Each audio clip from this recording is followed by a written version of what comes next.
Everybody, it's Glenn, back in this video with Action Figure Evolution, where I trace the history in action figure form of one particular character, and in this episode I'm featuring wrestling's George the Animal STEELE, and I'm beginning back to front with the most recent George the Animal STEELE action figure. It's from Mattel's WWE Legends Series 4. And here you see him in packaging right here. So taking a closer look at George the Animal STEELE in packaging there, you can see he includes some accessories, a shirt, and of course his little puppet mine. Packaging there features some great artwork with George the Animal STEELE sticking out his green tongue, which was one of the gimmicks he was synonymous with. Turning the card around, we see the same image on the card back there, plus some biographical information about George STEELE, which I shall quickly read to you. Memorable moment.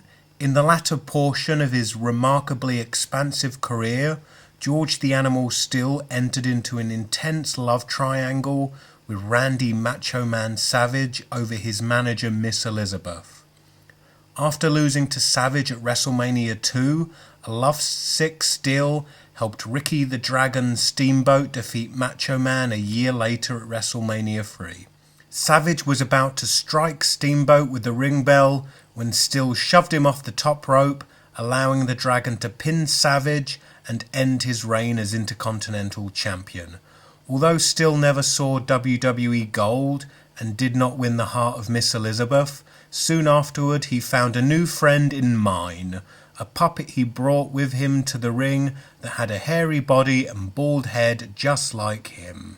Let's just take a quick look at the other figures in the series there. From left to right we have Mr. Wonderful, Paul Orndorff, Ultimate Warrior, Demolition Smash, Demolition Axe, George the Animal STEELE as we are talking about here, and finally Hillbilly Jim.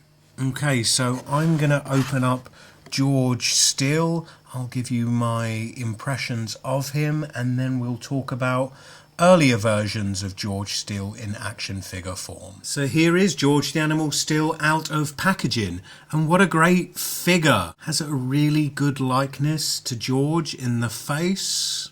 They've captured the cartoonish expression that George often wore on his face remarkably well. The figure does come with a removable shirt. It fastens in back by a Velcro strip, and that can be easily removed, and that reveals George the Animal STEELE's hairy torso, which along with his green tongue made George STEELE one of the more identifiable and iconic characters in wrestling in the 80s. Let's just quickly go over the articulation that the figure has. 360 degree rotation at the head. Head moves up and down. 360 degrees at the shoulder. Plus it moves up and down. Has an upper arm swivel at the ball jointed shoulder. Single joint of articulation at the elbow. The wrist rotates and the hand moves up and down. Has the chest articulation there, which moves forward and back. 360 degrees rotation at the waist. Has a hip joint with a great degree of articulation to it. Upper thigh rotation, 360 degrees. Double jointed knee. He rotates 360 degree at the top of the boot. The feet move forward and back. Plus there is a tiny bit of side to side pivot on the ankles. So in addition to the shirt, which we've already mentioned, George does come with Mine. So with some wrestling, pun intended, you can just about squeeze mine into George's hands so he can carry him. That said, it's far more likely that the unlucky in love George STEELE be giving mine a big hug. The mine accessory has great detail to it, and like George, is covered in hair, has a bald head and a protruding green tongue, so we don't forget who he is. It's got mine written on his armband there. Plus, mine features articulated arms, which is a surprising touch there. So that covers the most recent action figure incarnation of George the Animal STEELE, and now we'll travel back to 1984 to the very first George the Animal STEELE figure, and we have this guy. Of course, very naive in comparison, and gives a great perspective of how the action figure industry has come on leaps and bounds in the last 25 years in sculpt, engineering, articulation, because in all those departments this George the Animal STEELE was really quite lacking.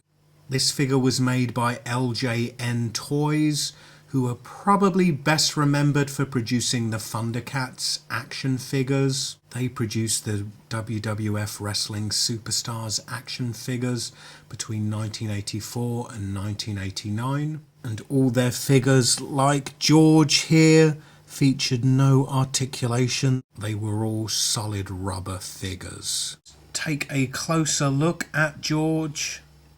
And as with the Mattel Legends figure, we get the green protruding tongue, although the likeness here does leave a lot to be desired. So in good condition, these figures can fetch quite the pretty penny, largely because being a soft rubber, the paint on them wears off very easily.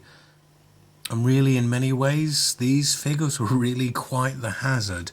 I mean, they are 8 inches of solid rubber. It does have some fair weight to it. And I imagine back in the 80s, any wrestling fan that was bought one of these probably quickly soon whacked his sister over the head, nearly fracturing her skull. And finally, the figure that bridges the gap between the two you see here. It's Jakks Pacific's George the Animal STEELE from the WWE Classic Superstars line. I believe he's from Series 2, back from around 2004, 2005, and it's still a fairly decent figure.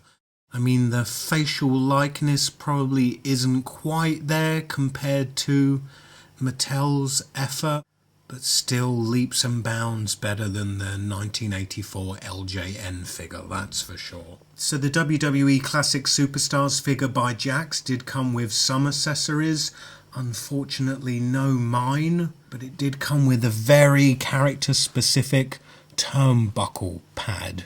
If you're wondering why the hell that would be included, one of George the Animal STEELE's gimmicks would be that he would chew on the turnbuckle pad through to the stuffing. Said stuffing would then soon be shoved down the throat of whatever unwitting opponent he was facing on that day.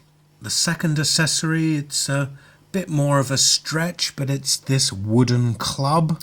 Can't imagine why this is included. Well, I mean, he never carried a wooden club. I can only assume Jakks was thinking that kind of George the Animal STEELE being kind of simple and primitive, I assume they were going for some kind of caveman connection with the wooden club. Who knows? An interesting thing to note with this trio of figures is the different ways that they've treated George the Animal STEELE's body hair. With the LJN figure, it's sculpted detail, his body hair is in relief. And then with Jakks' WWE Classic Superstars figure, his hair is actually flocked, which leaves for quite an interesting texture to touch. And then on the most recent figure, Mattel's WWE Legends action figure, the body hair is painted detail. I guess from appearance, Mattel's figure is probably the best treatment of the hair. Anyway, so that completes my look at these trio of George the Animal STEELE action figures. Please comment, rate and subscribe, and I hope to see you in the next video. Bye.